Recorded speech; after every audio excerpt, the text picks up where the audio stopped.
मेहनत है कोई खेल नहीं, मेरा देश तेरी राखेल नहीं, तुम बिक जाते हो मंडी में कप्तान मेरा फॉर सेल नहीं, इसके टाइगर फॉर सेल नहीं, ये यूथ मेरी फॉर सेल नहीं, ये कौम मेरी फॉर सेल नहीं।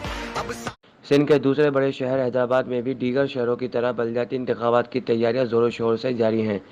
उम्मीदवारों की जानिब से इलाका मोअज़्ज़िन के साथ कॉर्नर मीटिंग और रैली का आगाज़ कर दिया है। फतह हासिल करके अवाम की बेलौस खिदमत करने के अज़म का इजहार किया जा रहा है।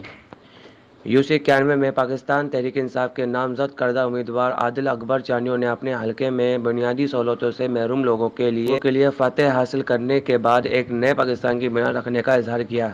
उन्होंने कहा कि हमारे मुखालिफ हमारी मुमकिन जीत देखकर परेशान हैं और इलेक्शन वाले दिन इलेक्शन का माहौल ख़राब करने की पूरी कोशिश करेंगे।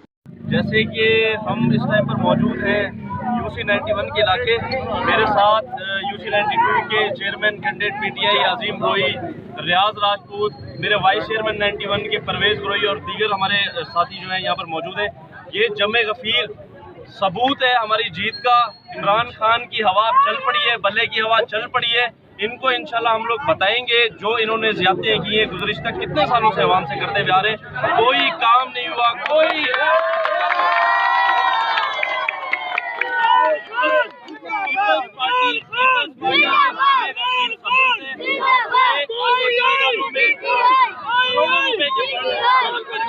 कोई काम इन्होंने नहीं करवाया, इन्होंने पूरी आवाम के साथ ज्यादती की है। कोई रोड रास्ता नहीं बना, कोई डिस्पेंसरी इस इलाके में नहीं है।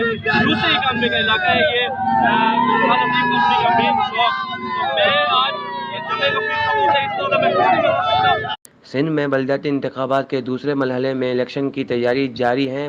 बल्दिया आला हैदराबाद की 9 टाउन म्यूनसिपल कॉरपोरेशन की 160 यूनियन कौंसिल में इंतखाबात होने जा रहे हैं, जिसमें तमाम सियासी जमातों के उम्मीदवार हिस्सा ले रहे हैं।